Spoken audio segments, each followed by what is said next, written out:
لیے آ سکتے ہیں، یہ سب کا مشترک شہر ہے۔ لیکن جو عیسائی تھے یروشلم کے، انہوں نے جب ہینڈ اوور کیا تھا، فتح نہیں کیا تھا مسلمانوں نے یروشلم، ایک ٹریٹی کے تحت، ایک معاہدے کے تحت ہینڈ اوور کیا تھا۔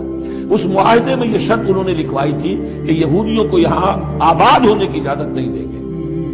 چنانچہ یہ اجازت تو ہو گئی حضرت عمر کے زمانے سے کہ آ سکتے ہیں، زیارت کر سکتے ہیں، لیکن یہاں رہ نہیں سکتے، پراپرٹی پرچیز نہیں کر سکتے، کوئی مکان نہیں بنا سکتے، سیٹل نہیں ہو سکتے۔ یہ رہا ہے جب تک کہ موجود رہی ہے اسلامی خلافت۔ ترکوں نے بھی اجازت نہیں دی، بڑی سے بڑی رشوتیں یہودیوں نے دینی چاہیے انہیں، اور در حقیقت خلافت کا خاتمہ جو کروایا یہودیوں نے وہ اس لیے کہ انہیں یہ نظر آتا تھا کہ اس خلافت کے ہوتے ہوئے ہمارے لیے ممکن نہیں رہے گا کہ ہم کسی طرح بھی فلسطین میں دوبارہ آباد ہو سکیں۔ لیکن پھر برطانیہ کے جو وزیر تھا بالفور، اس کے ذریعے سے انہوں نے بالفور ڈیکلریشن 1917 میں حاصل کیا ہے۔ پھر ان کو حق ملا ہے کہ یہ یہاں آ کر جائیداد بھی خرید سکتے ہیں، سیٹل بھی ہو سکتے ہیں، اور اس کے یوں سمجھیے کہ 31 برس کے بعد پھر اسرائیل کی ریاست وجود میں آئی ہے۔ یہ تاریخ ذہن میں رہے۔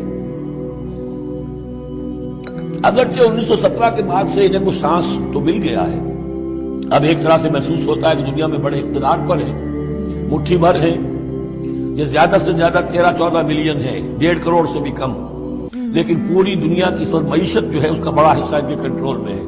لیکن پھر بھی یہ سب کچھ جو ہے وہ عیسائیوں کی سپورٹ کی وجہ سے ہے۔ اگر عیسائی ان کی مدد نہ کریں تو ان کا تو یوں سمجھیے کہ ٹکڑے اڑا کر رکھ دیں عرب ایک دن میں۔ لیکن اب پیچھے پوری امریکہ کی حکومت ہے، امریکہ کے حواریین ہیں، خاص طور پر west white Anglo Saxon Protestants, امریکہ اور برطانیہ، وہ تو گویا کہ ان کے خرید ہے ایک طرح سے، اور بھی جو ممالک ہیں عیسائی اب یہ فتح کر چکے ہیں ان سب کو، عیسائیوں کے اوپر ان کا غلبہ ہے۔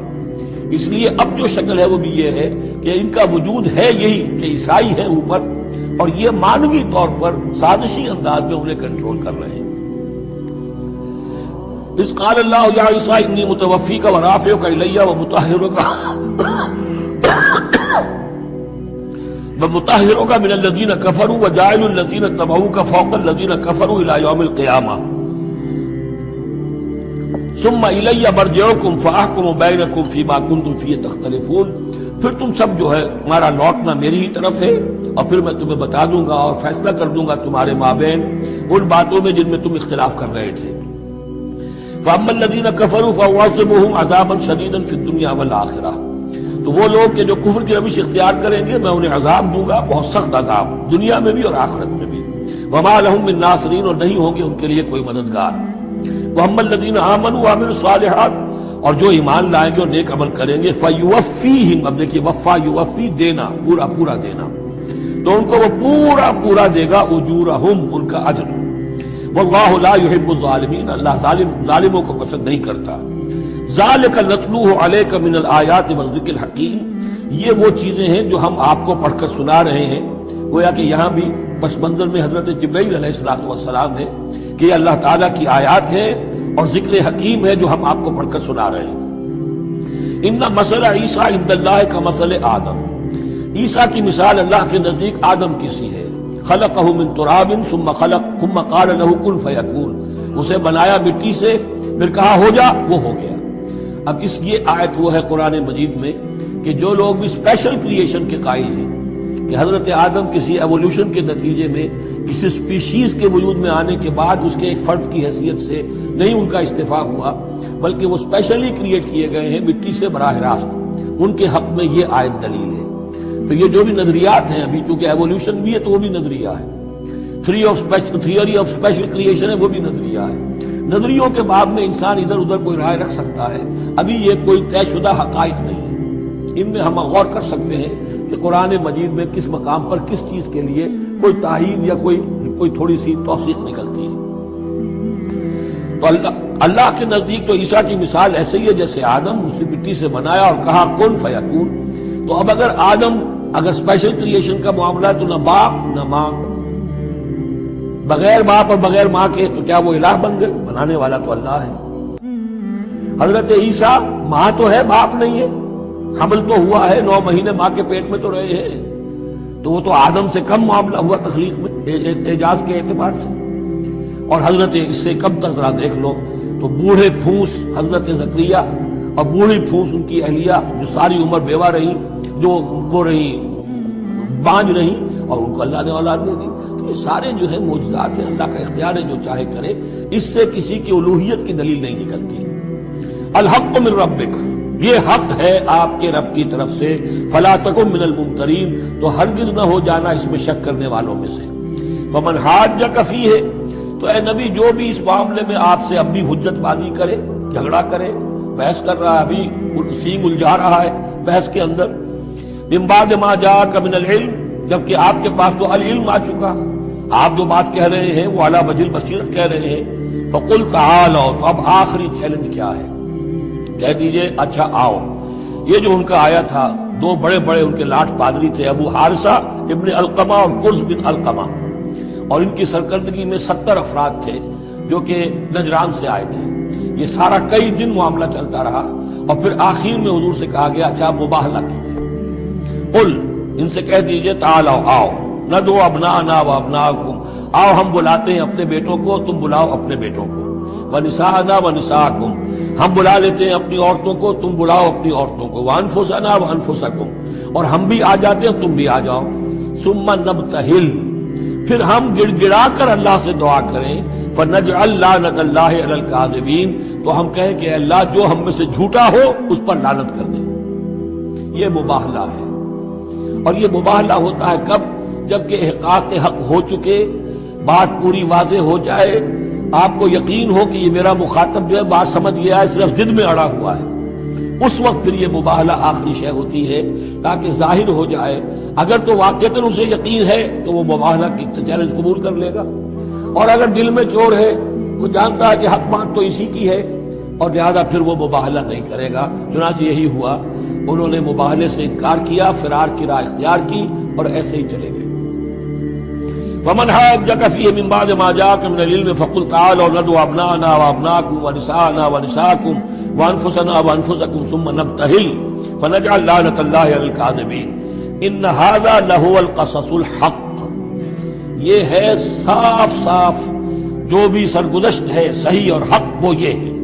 وما من الہ الا اللہ، اور نہیں ہے کوئی معبود اللہ کے سوا.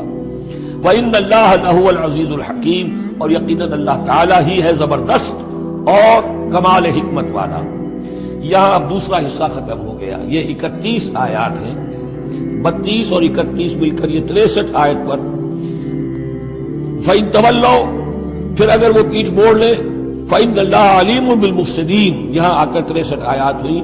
پھر اگر وہ پیٹھ موڑ لے تو اللہ تعالیٰ خوب جانتا ہے ان مفسدوں کو کہ یہ ماننے والے نہیں ہیں، لہذا وہ پورا قافلہ واپس چلا گیا. اب یہ جو تیسرا حصہ نصف اول کا آ رہا ہے، یہ پھر انہی 4 رکوعوں کے بہت مشابہ ہے کہ جو سورہ بقرہ میں آئے تھے 15ویں سے لے کر 18ویں سے لے کر اور 20ویں رکوع تک، 15ویں سے لے کر 18ویں رکوع تک. اس میں تحویل قبلہ، حضرت ابراہیم کا ذکر، کعبے کا ذکر، پھر اہل کتاب کو دعوت، وہ کیفیت آپ کو یہاں ملے گی. قل یا اہل الکتاب تعالوا الی کلمۃ سواء بیننا و بینکم، اے نبی کہیے اے اہل کتاب. اب یہاں جمع کر لیا گیا یہود اور نصارہ دونوں. وہاں گفتگو زیادہ تر یا بنی اسرائیل تھی. ابھی تک حضرت عیسیٰ کا معاملہ تھا، وہ گویا کہ نصرانیوں سے بات تھی. اب ہے اہل کتاب، دونوں کے دونوں. قل یا اہل الکتاب تعالوا الی کلمۃ سواء بیننا و بینکم، کہیے کہ اے کتاب والو آؤ ایک ایسی بات کی طرف جو ہمارے اور تمہارے مابین بالکل برابر ہے، متفق علیہ ہے. وہ کیا ہے؟ اللہ نعبد الا اللہ، اللہ کے سوا کسی کی بندگی نہ کریں. ولا نشرک بہ شیئا، اس کے ساتھ کسی چیز کو شریک نہ ٹھہرائیں. ولا يتخذ بعضنا بعضا اربابا من دون اللہ، اور ہم میں سے کوئی ایک دوسرے کو اللہ کے ساتھ رب نہ بنا لے. اس سے مراد کیا ہے؟ جیسے کہ پوپ کو انہوں نے رب بنا لیا، کہ پوپ کو اختیار ہے جس چیز کو چاہے حلال قرار دے دے، جس چیز کو چاہے حرام قرار دے دے. یہ گویا کہ ان کو اس کو پوپ کو بھی رب مان لینا ہے. چنانچہ یہ واقعہ ہے کہ مشہور جو سخی تھے حاتم طائی، ان کے بیٹے عدی ابن حاتم رضی اللہ تعالیٰ عنہ، وہ ایمان لائے، عیسائی تھے پہلے. تو انہوں نے ایک مرتبہ حضور سے کہا کہ یہ قرآن یہ کہتا ہے کہ ہم نے اللہ کے سوا کسی اور کو رب بنا لیا، تو یہ بات کچھ سمجھ میں نہیں آئی، ہم نے تو کسی کو رب نہیں بنایا. تو حضور نے فرمایا کیا یہ صحیح نہیں ہے کہ تمہارے جو پادری کہہ دیں، جو پوپ کہہ دیں کہ یہ حق ہے، یہ صحیح ہے، یہ جائز ہے، اس کو تم جائز مان لیتے ہو، جس کو وہ کہتے ہیں حرام ہے حرام مان لیتے ہو، جی ہاں ایسا تو ہے۔ تو یہ حق جو ہے یہ صرف اللہ کا ہے، اور جو اس حق کو اختیار کرتا ہے وہ گویا رب ہونے کا دعویٰ کرتا ہے۔ اب یہ ساری قانون سازی جو شریعت کے خلاف کی جا رہی ہے، یہ خدائی کا دعویٰ ہے جو لوگ کر رہے ہیں بیٹھے، اور ان ہاؤسز میں پہنچنے کے لیے جو بےتاب ہوتے ہیں اور اس کے لیے کروڑوں روپیہ خرچ کرتے ہیں، جہاں جا کر یا تو پہلے طے ہو جائے یا کوئی قانون سازی کتاب و سنت کے منافی نہیں ہو سکتی، پھر جائیے، پھر وہاں پر جا کر قانون سازی کتاب و سنت کے دائرے کے اندر اندر کیجیے۔ لیکن جہاں یہ نہیں ہے، وہ جو فرمایا یہاں پر نوٹ کر لیجئے، تعالوا الی کلمۃ سواء بیننا وبینکم الا نعبد الا اللہ ولا نشرک بہ شیئا ولا یتخذ بعضنا بعضا اربابا من دون اللہ فإن تولوا، پھر اگر وہ منہ موڑ لیں، فقولوا، اے مسلمانوں تم کہو، فقولوا اشہدوا بأننا مسلمون، اچھا بھائی آپ لوگ گواہ ہیں ہم تو مسلمان ہیں، ہم نے تو اللہ کی اطاعت قبول کر لی، ہم ان تینوں باتوں پر قائم رہیں گے، آپ کو اگر پسند نہیں ہے تو آپ کی مرضی۔ یا اہل الکتاب، اے کتاب والو، لم تحاجون فی ابراہیم، تم ابراہیم کے بارے میں کیوں جھگڑتے ہو؟ وما انزلت التوراۃ والانجیل الا من بعدہ، حالانکہ تم بھی مانتے ہو کہ تورات بھی ان کے بعد نازل ہوئی، انجیل بھی بعد میں نازل ہوئی، یہودیت بعد کی پیداوار ہے اور نصرانیت بھی بعد کی پیداوار ہے۔ تو ما کان ابراہیم یہودیا ولا نصرانیا ولکن کان حنیفا مسلما، وہ تو مسلمان تھے، وہ تو اللہ کے فرما بردار تھے، یہودی یا نصرانی تو نہیں تھے۔ افلا تعقلون، تو کیا تم عقل سے کام نہیں لیتے؟ ہاں انتم ہؤلاء حاججتم فیما لکم بہ علم، دیکھو یہ تم لوگ اب تک جو بھی باتیں کرتے رہے ہو، تم نے مباحثہ کیا ہے، وہ ان چیزوں کے بارے میں بھی ہے جس کا تمہیں کچھ علم ہے۔ فلم تحاجون فیما لیس لکم بہ علم، ایسی چیزوں کے بارے میں حجت بازی کیوں کرتے ہو جن کے لیے تمہارے پاس کوئی دلیل ہی نہیں، کوئی بنیاد نہیں، کوئی علم نہیں؟ ابراہیم کو کیا قرار دو گے، نصرانی یا یہودی؟ واللہ یعلم وانتم لا تعلمون، اللہ جانتا ہے تم نہیں جانتے۔ ما کان ابراہیم یہودیا ولا نصرانیا، اچھی طرح تمہیں بھی معلوم ہے ابراہیم نہ یہودی تھے نہ نصرانی تھے، ولکن کان حنیفا مسلما، وہ تو اللہ کے فرما بردار تھے بالکل یکسو ہو کر۔ وما کان من المشرکین، اور نہ ہی وہ مشرکوں میں سے تھے۔ گویا کہ تین طبقات جو موجود تھے عرب میں اس وقت، یا مشرکین عرب تھے، وہ بھی اپنے آپ کو منسوب کرتے تھے، وہ تو چونکہ نسل تو حضرت اسماعیل کی ہے تو وہ بھی کہتے تھے ہمارا رشتہ ابراہیم سے ہے، یہودی بھی نصرانی بھی، لیکن فرمایا ابراہیم جو ہے وہ نہ یہودی تھے نہ نصرانی تھے نہ مشرک تھے۔ ان اولی الناس بابراہیم الذین اتبعوہ، یقیناً ابراہیم سے سب سے زیادہ قربت رکھنے والے لوگ تو وہ ہیں جو ان کی پیروی کرتے ہیں، اور وہ کون ہے؟ وَهَذَا النَّبِيُّ، یہ نبی محمد صلی اللہ علیہ وسلم، وَالَّذِينَ آمَنُوا، اور وہ کہ جو ان پر ایمان لائے، وَاللَّهُ وَلِيُّ الْمُؤْمِنِينَ، اور اللہ ان مومنوں کا ساتھی ہے، مددگار ہے، پشت پناہ ہے، حمایتی ہے۔ وَدَّتْ طَائِفَةٌ مِّنْ أَهْلِ الْكِتَابِ لَوْ يُضِلُّونَكُمْ وَمَا يُضِلُّونَ إِلَّا أَنفُسَهُمْ وَمَا يَشْعُرُونَ، اہل کتاب کا ایک گروہ جو ہے تلا ہوا ہے، اس پر آرزو مند ہے کہ اے مسلمانوں تمہیں کسی طریقے سے گمراہ کر دیں۔ لَوْ يُضِلُّونَكُمْ وَمَا يُضِلُّونَ إِلَّا أَنفُسَهُمْ، وہ نہیں گمراہ کر سکیں گے مگر اپنے آپ کو، وَمَا يَشْعُرُونَ، انہیں اس کا شعور نہیں ہے۔ یا اہل الکتاب، دیکھیے کو انداز جو ہے بڑا ہی داعیانہ، جیسا کہ وہ جو 5واں رکوع تھا سورہ بقرہ کا، اس طرح کا انداز ہے یہاں۔ یا اہل الکتاب لما تکفرون بآیات اللہ وانتم تشہدون، اے کتاب والوں، اے اہل کتاب، کیوں تم اللہ تعالیٰ کی آیات کا انکار کرتے ہو جبکہ تم اس کے قائل ہو، پہچان چکے ہو، دل میں جان چکے ہو۔ یا اہل الکتاب لما تلبسون الحق بالباطل وتکتمون الحق وانتم تعلمون، اے اہل کتاب کیوں تم حق کے اوپر باطل کا ملمہ چڑھاتے ہو، کیوں حق کو چھپاتے ہو جانتے بوجھتے؟ یہ بھی اس 5ویں رکوع میں آیت موجود تھی، ولا تلبسوا الحق بالباطل وتكتموا الحق وانتم تعلمون۔ وقالت طائفۃ، اب ایک بڑی سازش کا ذکر ہو رہا ہے کہ جو انہوں نے کی تھی مسلمانوں کے خلاف اور محمد رسول اللہ کو ناکام بنانے کے لیے۔ سازش کا پس منظر کیا تھا کہ چونکہ صورتحال یہ آ چکی تھی دنیا کے سامنے کہ جو ایک مرتبہ دائرہ اسلام میں داخل ہو جاتا تھا، اب چاہے اسے مار دیں، اسے پیٹیں، اسے بھوکا رکھیں، اسے سزا دیں، جو بھی ٹارچر کریں، واپس نہیں آتا۔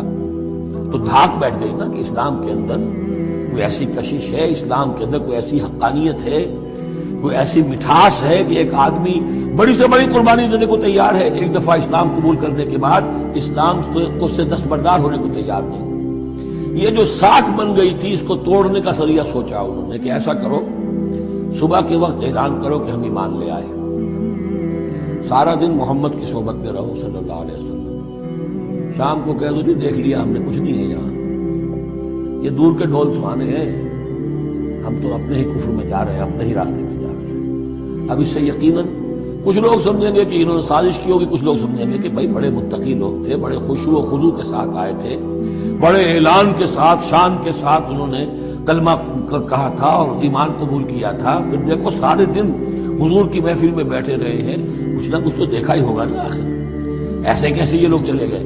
عام لوگوں کے دلوں میں وسوسہ اندازی جو ہے اس سے کرنا بہت آسان کام، وہ سازش تھی جو بنائی، اور اسی کا اصل میں تعلق ہے قتل مرتد کی سزا۔ اسلامی ریاست میں اس سازش کا راستہ روکنے کے لیے یہ سزا تجویز کی گئی ہے کہ جو شخص ایمان لے آئے پھر کفر میں جائے گا تو قتل کر دیا جائے گا، کیونکہ اسلامی ریاست کی بنیاد ہے، آئیڈیولوجیکل ریاست ہے یہ، ایمان اور اسلام ہی تو اس کی بنیاد ہے، اس کی جڑوں کو کھولنے والی جو چیز ہو سکتی ہے اس کی تو پوری جو ہے اس کی بندش اور اس کا سد باب ہونا چاہیے۔ وقالت طائفة من اہل الکتاب آمنوا بالذی انزل علی الذین آمنوا وجہ النہار، اور اہل کتاب کے گروہ نے یہ طے کیا ایمان لاؤ اس چیز پر جو نازل کی گئی ہے ان اہل ایمان پر صبح کے وقت دن چڑھے، وَاکْفُرُوا آخِرَهُ، اور کفر کر دو، اعلان کفر کر دو دن کے آخر میں، لعلہم یرجعون، شاید ان میں سے بھی کچھ لوٹ آئیں، اندر سے جا کے کچھ لوگوں کو تو گھسیٹ لائیں گے ہم کہ وہ جو ہے وہ بھی اسلام کو چھوڑ دیں، وہ مشتبہ ہو جائے معاملہ، ان پر وسوسہ پیدا ہو جائے۔ وَلَا تُؤْمِنُوا إِلَّا لِمَن تَبِعَ دِينَكُمْ، اور دیکھو ہرگز ایمان نہ لانا مگر اسی چیز پر کہ جو تمہارے دین کی پیروی کرے، ماننی اسی کی بات ہے۔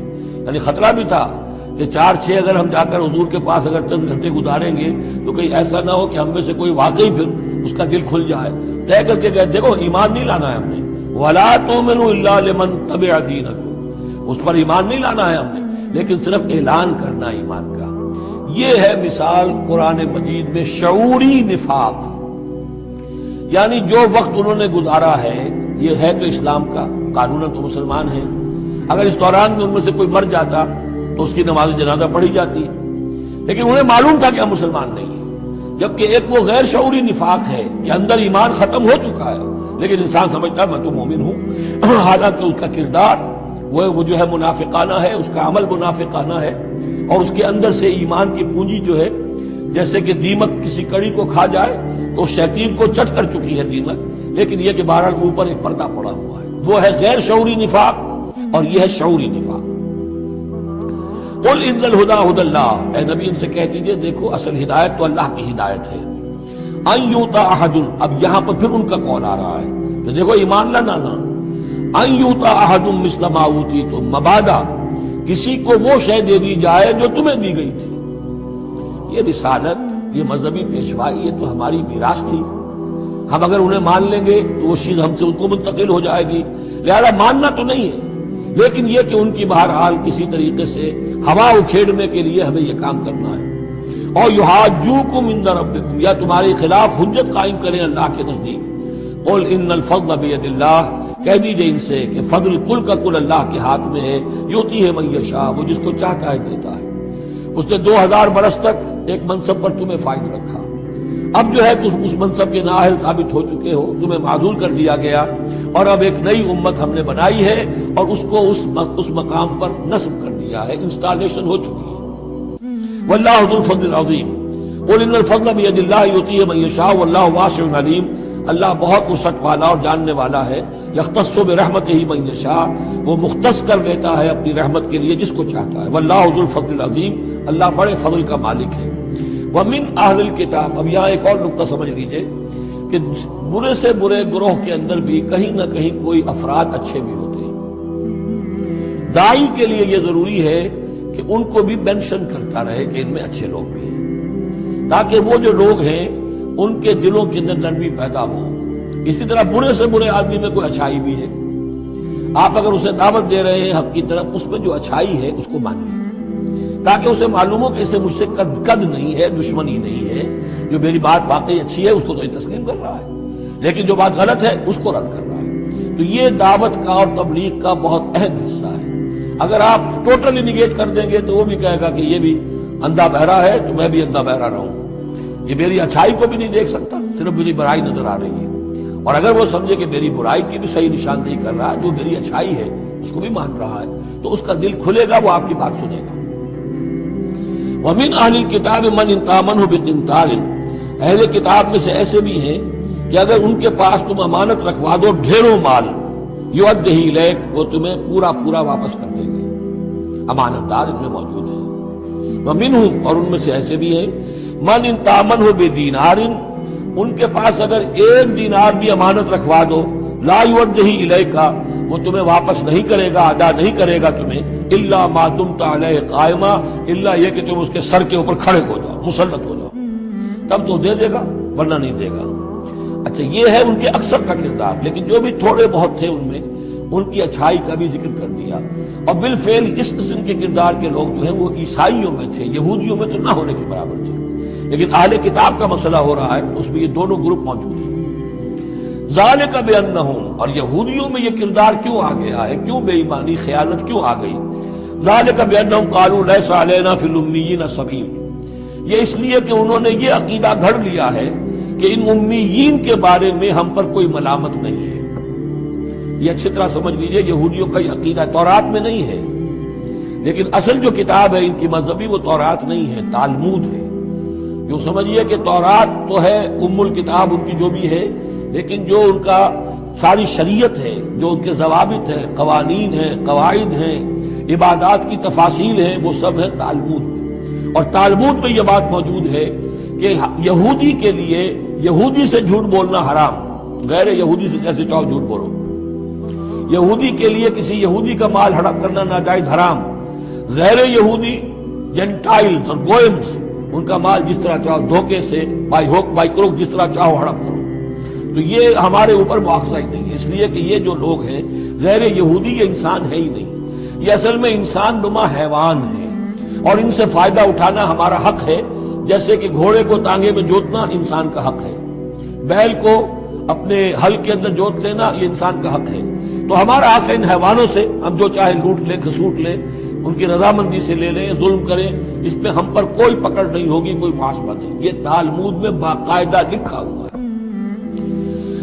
ذالک بانہم قالوا، اس لیے کہ ایک پکچر بھی اس پر بنی ہے جو امریکہ کے عیسائیوں نے بنائی ہے، the other side of Israel, جس میں کہ انہوں نے ایک شخص نے ایک یہودی کتب خانے میں جا کر کتابیں نکال کر پھر اس کے اوپر نشان لکھا کر یہ چیزیں لکھی ہوئی ہیں۔ کیا یہودیت کا جو اصل چہرہ ہے وہ اس ڈاکومنٹری کے اندر، ویڈیو کے اندر واضح کر دیا گیا ان کی کتابوں کے حوالے سے۔ ذالک بانہم قالوا لیس علینا فی الامیین سبیل، یہ اس لیے ہے ان میں یہ خیانت اور بے ایمانی اور جھوٹ اور دغا کہ انہوں نے یہ عقیدہ گھڑ لیا ہے کہ غیر یہودی لوگوں کے بارے میں ہم سے کوئی پرسش ہی نہیں ہے، کوئی ہمارے اوپر کوئی ذمہ داری ہے ہی نہیں۔ وَيَقُولُونَ عَلَى اللَّهِ الْكَذِبَ وَهُمْ يَعْلَمُونَ، اور وہ تو اللہ تعالیٰ کی طرف نسبت دے رہے ہیں، منسوب کر رہے ہیں جھوٹ کو، اور وہ جانتے بوجھتے کر رہے ہیں، ان کے علماء جانتے ہیں۔ بَلَا مَنْ أَوْفَىٰ بِعَهْدِهِ وَاتَّقَىٰ فَإِنَّ اللَّهَ يُحِبُّ الْمُتَّقِينَ، کیوں نہیں، جو کوئی بھی اللہ کے ساتھ کیا ہوا اپنے عہد کو پورا کرے گا اور تقویٰ کی روش اختیار کرے گا تو اللہ تعالیٰ کو تو متقین پسند ہے۔ ان الذین یشترون بعہد اللہ وایمانہم ثمنا قلیلا، یقیناً وہ لوگ جو اللہ تعالیٰ سے جو عہد انہوں نے کیا تھا اسے فروخت کرتے ہیں اور اپنی قسموں کو فروخت کرتے ہیں حقیر سی قیمت پر۔ جب دیکھتے ہیں کہ ہماری بات لوگ جو کچھ شک کر رہے ہیں، اچھا جی ہم خدا کی قسم کھا کر کہتے ہیں کہ ایسا ہے، اب یہ جھوٹی قسمیں۔ ثمنا قلیلا اولئک لا خلاق لهم فی الآخرہ، یہ وہ لوگ ہیں کہ جن کے لیے کوئی حصہ نہیں ہے آخرت میں۔ ولا یکلمہم اللہ، نہ اللہ ان سے کلام کرے گا۔ ولا ینظر الیہم یوم القیامہ، اور نہ ان کی طرف نگاہ کرے گا قیامت کے دن۔ ولا یزکیہم، نہ ان کو پاک کرے گا۔ یہ بھی سورہ بقرہ میں تقریباً پورا مضمون آ چکا ہے۔ ولہم عذاب علیم، ان کے لیے دردناک عذاب ہے۔ وَإِنَّ مِنْهُمْ لَفَرِيقًا يَلْوُونَ أَلْسِنَتَهُم بِالْكِتَابِ، اور ان میں سے ایک گروہ ایسا بھی ہے جو اپنی زبان کو توڑتا مروڑتا ہے کتاب کو پڑھتے ہوئے، وہ الفاظ کو ذرا سا ادھر ادھر مروڑ کر معنی اور پیدا کر لیتے تھے۔ ان سے کہا گیا حتہ کہو تو ہنتا بنا دیا، بجائے اس کے کہ اللہ ہماری گناہ جھاڑ دے، ہمیں گیہوں دے۔ انہوں نے کہنا ہے تم نے سمعنا واطعنا، سمعنا وعصینا، تو وہ اسی طریقے کا معاملہ وہ کرتے تھے۔ جب تورات کو پڑھتے ہوئے بھی جب دیکھا کہ جو سائل آیا ہے وہ فتویٰ مانگ رہا ہے، اس کی پسند کچھ اور ہے، تو الفاظ کو توڑ بروڑ کر پڑھ کر کہہ دیا کہ دیکھو یہ کتاب کے اندر موجود ہے۔ وَإِنَّ مِنْهُمْ لَفَرِيقًا يَلْوُونَ أَلْسِنَتَهُمْ بِالْكِتَابِ لِتَحْسَبُوهُ مِنَ الْكِتَابِ، تاکہ تم سمجھو کہ وہ کتاب میں سے ہے، وَمَا هُوَ مِنَ الْكِتَابِ، وہ کتاب میں سے نہیں ہوتا، وَيَقُولُونَ هُوَ مِنْ عِنْدِ اللَّهِ، اور وہ کہتے ہیں یہ اللہ کی طرف سے ہے، وَمَا هُوَ مِنْ عِنْدِ اللَّهِ، جبکہ وہ اللہ کی طرف سے نہیں ہوتا۔ فَوَيْلٌ لِّلَّذِينَ يَكْتُبُونَ بِأَيْدِيهِمْ، یہ پڑھ چکے ہیں سورہ بقرہ کے اندر بھی کہ وہ لوگ جو اپنے ہاتھوں سے لکھتے ہیں کہتے ہیں کہ اللہ کی طرف سے ہے، وَيَقُولُونَ عَلَى اللَّهِ الْكَذِبَ وَهُمْ يَعْلَمُونَ، وہ اللہ پر جھوٹ تہمت باندھتے ہیں جانتے بوجھتے ہیں۔ مَا كَانَ لِبَشَرٍ أَن يُؤْتِيَهُ اللَّهُ الْكِتَابَ وَالْحُكْمَ وَالنُّبُوَّةَ، کسی انسان کا یہ کام نہیں ہے، کسی انسان کے شایہ نشان نہیں ہے کہ اللہ تعالیٰ نے تو اس کو کتاب دی ہو، حکمت دی ہو، نبوت دی ہو، ثم يقول للناس كونوا عبادا لي من دون الله، پھر وہ لوگوں سے کہنے لگے کہ میرے بندے بن جاؤ اللہ کو چھوڑ کر۔ یہ اشارہ ہو رہا ہے اب نصرانیوں کی طرف کہ تمہارے طرف ہم نے رسول بھیجے، عیسیٰ ابن مریم کو ہم نے بھیجا، انہیں کتاب دی، ان کو حکم دیا، ان کو حکمت دی، نبوت دی، معجزات دیے، اور انہوں نے تو یہ اس کا کوئی امکان نہیں کہ وہ یہ کہتے کہ مجھے بنا لو اللہ کے سوا اپنا معبود۔ ما كان لبشر ان يؤتيه الله الكتاب والحكم والنبوة ثم يقول للناس كونوا عبادا لي من دون الله ولكن كونوا ربانيين بما كنتم تعلمون الكتاب وبما كنتم تدرسون۔ وہ تو یہی کہے گا، اور یہی کہا کہ حضرت عیسیٰ نے کہ اللہ والے بنو، اللہ کی بندگی کرو، ربانی بن جاؤ، اللہ والے بن جاؤ، اس چیز کے سبب کہ جو تم سکھلاتے ہو، دوسروں کو تعلیم دیتے ہو۔ أتأمرون الناس بالبر وتنسون أنفسكم وبما كنتم تدرسون، اور جو کچھ تم خود بھی پڑھتے تھے۔ یہ پڑھنا پڑھانا دین کا، سیکھنا سکھانا، تعلیم و تعلم قرآن، تعلیم و تعلم حدیث، تعلیم و تعلم فقہ، یہ اس لیے ہونا چاہیے کہ لوگوں کو اللہ والے بنایا جائے، نہ یہ کہ اپنے بندے بنا کر اور ان سے نذرانے وصول کر کے ان کا استحصال کیا جائے۔ وَلَا يَأْمُرُكُمْ أَن تَتَّخِذُوا الْمَلَائِكَةَ وَالنَّبِيَّ أَرْبَابًا، وہ کبھی بھی تمہیں اس بات کا حکم نہیں دے گا کہ تم فرشتوں یا انبیاء کو رب بنا لو۔ فرشتوں کو رب بنایا مشرکین مکہ نے، فرشتوں کے نام پر اپنی وہ مورتیاں انہوں نے بنائی، لات، عزا، منات، اور انہوں نے ایک نبی کو اپنا رب بنا لیا۔ ایامرکم بالکفر بعد اذ انتم مسلمون، تو کیا وہ ایسا بندہ اللہ کا جس کو اللہ نے نبوت سے سرفراز کیا ہو، کیا تمہیں وہ کفر کا حکم دے گا جبکہ تم مسلم ہو چکے ہو، تم نے فرما برداری اختیار کر لی ہے۔ وَإِذْ أَخَذَ اللَّهُ مِيثَاقَ النَّبِيِّينَ، اور یاد کرو جبکہ اللہ نے تمام انبیاء سے ایک عہد لیا تھا، لَمَا آتَيْتُكُم مِّن كِتَابٍ وَحِكْمَةٍ، جب بھی میں تمہیں دوں گا کتاب اپنی اور حکمت، ثُمَّ جَاءَكُمْ رَسُولٌ، پھر تمہارے پاس آئے کوئی اور رسول، نیا رسول، مُصَدِّقٌ لِّمَا مَعَكُمْ، جو کہ تمہارے ساتھ جو کچھ ہے اس کی تصدیق کرتے ہوئے آئے، لَتُؤْمِنُنَّ بِهِ وَلَتَنصُرُنَّهُ، تو تمہیں لازماً اس پر ایمان لانا ہوگا اور اس کی مدد کرنی ہوگی، کیونکہ انبیاء کا ایک سلسلہ چل رہا تھا، ہر نبی جو ہے وہ آئندہ کی پیشن گوئی کر کے گیا ہے، اور یہ بھی ختم نبوت کے بارے میں بہت بڑی دلیل ہے کہ ایسی کسی شے کا ذکر قرآن میں یا حدیث میں نہیں ہے، بلکہ اس کے برعکس ہے کہ نبوت مجھ پر ختم ہو گئی ہے، ورنہ اس سے پہلے تمام انبیاء حضرت مسیح حضور کی بشارت دے کر گئے، تمام انبیاء کی کتابوں میں بشارتیں موجود ہیں۔ اگر آپ انجیل پڑھیں برنباس کی تو اس میں تو کوئی صفحہ خالی نہیں ہے جس میں کہ حضور کی بشارت نہ ہو اور حضور کے بارے میں خوشخبری نہ ہو، لیکن یہ کہ وہ باقی انجیلوں میں سے نکال دیا گیا۔ قال اقررتم واخذتم على ذلكم اسری، اللہ نے فرمایا تم نے اقرار کر لیا اے نبیوں۔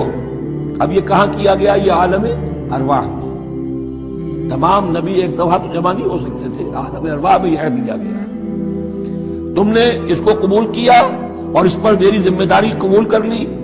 قالوا اقررنا، جیسے ہم سب کے سب کہہ کے آئے تھے الست بربکم قالوا بلا، ایسے ہی جنہیں نبوت سے سرفراز ہونا تھا ان کی ارواح سے یہ اضافی جو ہے عہد لیا کہ اگر میں تمہیں نبی بنا کر بھیجوں گا، تمہارے بعد جو نبی آئے گا پھر تمہیں اپنے لوگوں کو یہ کہہ کر جانا ہے کہ بعد میں آنے والے کی مدد کرنا اور اس کی نصرت کرنا، اس پر ایمان لانا۔ قال فاشهدوا وانا معكم من الشاهدين، تو اللہ نے کہا تو اچھا تم بھی گواہ رہو اور میں بھی گواہ ہوں۔ فمن تولى بعد ذلك، تو جس نے بھی منہ موڑ لیا اس کے بعد، فاولئک هم الفاسقون، تو یقیناً وہی ہے سرکش لاہنجار۔ افغیر دین اللہ یبغون، تو کیا یہ اللہ کے دین کے سوا کوئی اور دین چاہتے ہیں؟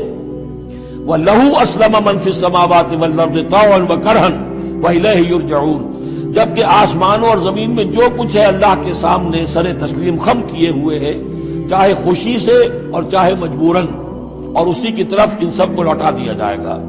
قل آمنا باللہ، یہ دیکھیے 16ویں رکوع کی سورہ بقرہ کی آیات جو ہیں تقریباً تھوڑے سے لفظی فرق کے ساتھ، کہیے آمنا باللہ، ہم ایمان لائے اللہ پر، وما انزل علینا، جو نازل کیا گیا ہم پر، وما انزل علی ابراہیم و اسماعیل و اسحاق و یعقوب والاسباط، اور جو کچھ نازل کیا گیا ابراہیم پر، اسماعیل پر، اسحاق پر اور یعقوب پر اور ان کی اولاد پر، وما اوتی موسیٰ و عیسیٰ والنبیون من ربہم، جو بھی موسیٰ کو دیا گیا، عیسیٰ کو دیا گیا، تمام انبیاء کو دیا گیا ان کے رب کی طرف سے، لا نفرق بین احد منہم ونحن لہ مسلمون، ہم ان میں سے کسی ایک کے مابین بھی کوئی تفریق نہیں کرتے اور ہم تو اللہ کے فرما بردار ہیں۔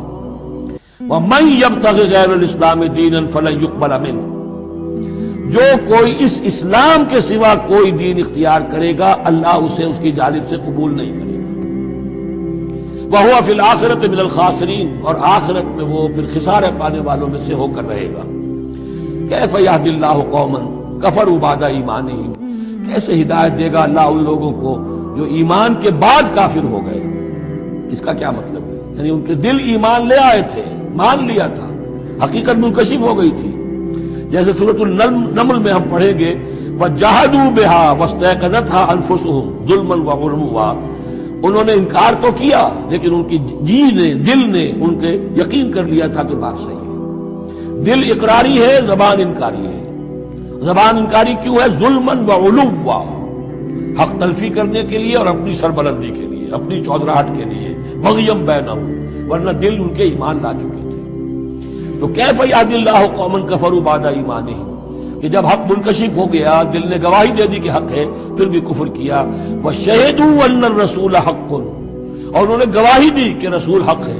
آپس میں باتیں کرتے تھے، چنانچہ روایت میں آتا ہے کہ جو علقمہ کے دو بیٹے جو ہیں ابو حارثہ اور قرز، جب یہ چلے تھے یمن سے، نجران سے، تو کہیں ٹھوکر لگی قرز کے گھوڑے کو، تو اس نے کہا تعس العبد، ہلاک ہو جائے وہ دور والا، یعنی جس کی طرف ہم جا رہے ہیں، محمد کی طرف صلی اللہ علیہ وسلم۔ اس پر بڑے بھائی نے کہا، ابو حارثہ نے، تعست امک، تیری ماں ہلاک ہو جائے۔ اس نے کہا کیوں؟ میں نے تو محمد کو کہا تھا، یہ کچھ کہا تھا، تمہیں کیوں اس طرح برا لگا؟ ہم نے کہا تمہیں معلوم نہیں ہے وہ وہی نبی ہے، ہم پوری طرح جان چکے ہیں وہ وہی نبی ہے، ان کی شان میں گستاخی نہیں کریں گے، پکڑے جائیں گے ہم، وہ نبی ہیں اور وہی ہیں جن کے ہم منتظر تھے۔ انہوں نے کہا پھر مانتے کیوں نہیں؟ تم جانتے ہو ان بادشاہوں نے ہمیں بڑا مقام دیا ہوا ہے، رومن امپائر کے تحت تھے یہ لوگ اور مصر کی حکومت کے، اور انہوں نے ہمیں مقام دے رکھا ہے، ہمیں دولت دی ہے، ہمیں مال دیا ہے، ہمیں حیثیت دی ہے، مراتب دیے ہیں، اگر ہم نے محمد کو مان لیا تو سب چھن جائیں گے۔ یہ باقاعدہ روایت میں موجود ہے۔ ابھی آتے ہوئے تو جاتے ہوئے کیا حال ہوگا آپ اس کا اندازہ کیجئے، جبکہ مباہلے سے فرار کر کے گئے۔ وَشَهِدُوا أَنَّ الرَّسُولَ حَقٌّ، وہ گواہی دے چکے ہیں کہ رسول حق پر ہیں اور حق ہیں۔ وَجَاءَهُمُ الْبَيِّنَاتُ، اور ان کے پاس کھلی کھلی نشانیاں آ چکی ہیں۔ وَاللَّهُ لَا يَهْدِي الْقَوْمَ الظَّالِمِينَ، اللہ ایسے ظالموں کو ہدایت نہیں دیتا۔